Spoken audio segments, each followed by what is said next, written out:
mengenai aspek legalitas formal, proses pembahasan RUU TNI dapat kami sampaikan sebagai berikut.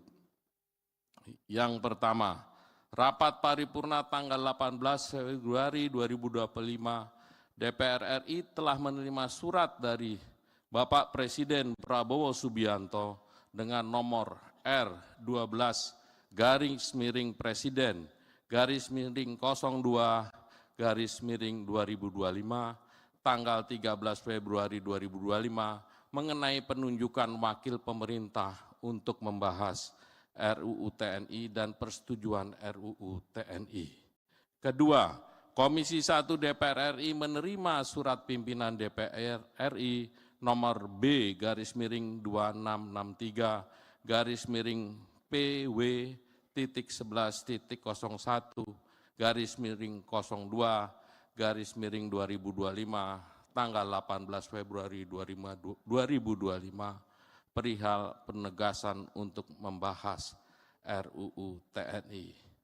Ketiga, rapat intern Komisi 1 DPR RI tanggal 27 Februari 2025 menyepakati pembentukan panitia kerja dengan komposisi sebanyak 23 anggota yang daftar namanya tercantum dalam lampiran. Keempat, Komisi 1 DPR RI telah melaksanakan serangkaian agenda rapat RUU TNI dengan para pemangku kepentingan dan melibatkan peran aktif dari masyarakat sebagai bagian dari pemenuhan prinsip partisipasi yang bermakna. Kalau bahasa Inggrisnya meaningful participation. Sebagaimana putusan Mahkamah Konstitusi nomor 91/PUU-18 Romawi /2020 tanggal 25 November 2021 halaman 393 yang pokok intinya adalah right to be heard, right to be considered, and right to be explained.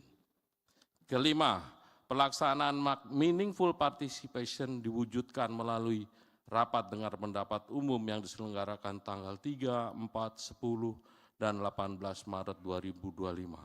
RDPU tersebut bertujuan untuk memperoleh masukan terhadap substansi revisi undang-undang, yaitu dengan pakar dan akademisi, mulai dari Mayor Jenderal TNI Rodon Pedrason, ini orang Indonesia hanya namanya kayak Spanyol, kemudian Tengku Reza Shah, dan kemudian Dr. Kusnanto Anggoro, dengan lembaga swadaya masyarakat, setara dan imparsial, dengan Persatuan Purnawiran Angkatan Bersenjata Republik Indonesia yang dipimpin oleh Jenderal TNI Purnawirawan Agung Gumelar, Koalisi Masyarakat Sipil untuk Reformasi Sektor Keamanan.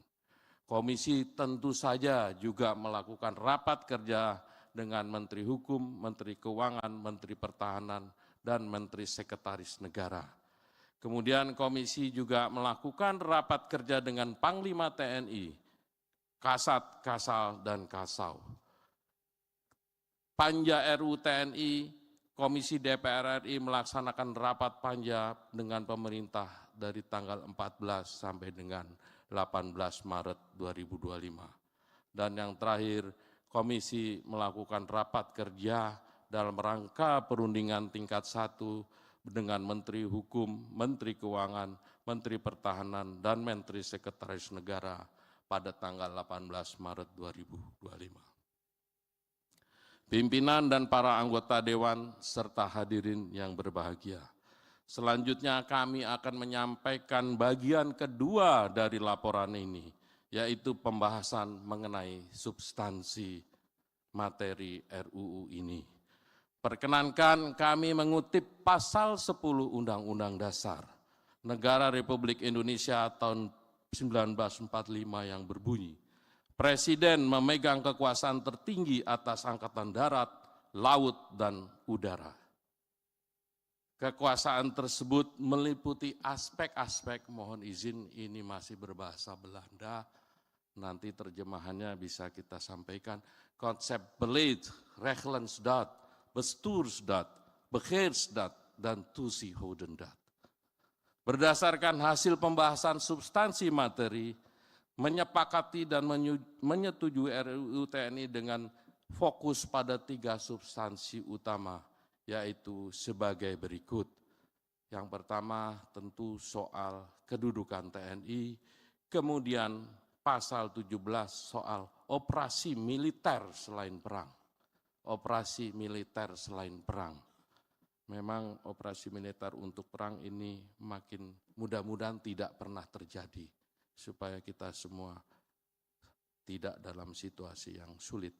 Pasal ini menambah cakupan tugas pokok TNI dalam OMSP dari semula 14 menjadi 16. Penambahan 2 tugas pokok dalam OMSP itu meliputi membantu dalam upaya menanggulangi ancaman pertahanan siber, dan yang kedua membantu dalam melindungi dan menyelamatkan warga negara serta kepentingan nasional di luar negeri.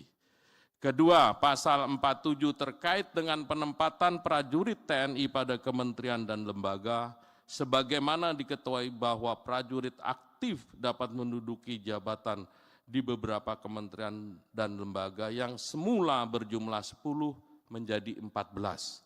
Berdasarkan permintaan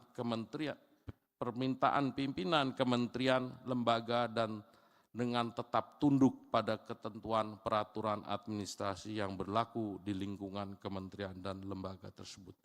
Di luar penempatan pada 14 kementerian lembaga yang telah disebutkan, TNI dapat menduduki jabatan sipil dengan catatan harus mengundurkan diri atau pensiun dari dinas aktif keprajuritan. Ketiga, Ibu Bapak, inilah keadilan. Di pasal 53 kita menambah masa dinas keprajuritan. Pada pasal ini mengalami perubahan masa bakti prajurit.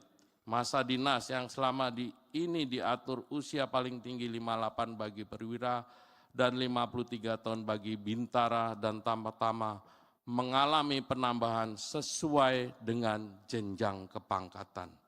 Kami menegaskan bahwa perubahan Undang-Undang Nomor 34 Tahun 2004 tentang Tentara Nasional Indonesia tetap berdasarkan pada nilai dan prinsip demokrasi, supremasi sipil, hak asasi manusia, serta memenuhi ketentuan hukum nasional dan hukum internasional yang telah disahkan. Pimpinan dan para anggota Dewan serta hadirin yang berbahagia. Sebagai bagian ketiga laporan ini, kami akan menyampaikan pelaksanaan fungsi DPR, yaitu fungsi pengawasan dan anggaran. Efektivitas implementasi suatu undang-undang sangat bergantung pada pengawasan objektif terhadap norma yang telah dirumuskan. Pelaksanaan undang-undang memerlukan dukungan penganggaran yang terukur untuk mewujudkan norma-norma tersebut. Sebagai contoh, implementasi batas usia pensiun sebagaimana diatur dalam pasal 2 Romawi perlu dihitung secara cermat implikasinya terhadap anggaran pendapatan dan belanja negara tahun 2025 dan tahun-tahun berikutnya. Dan dalam simulasi tidak memberatkan. Yang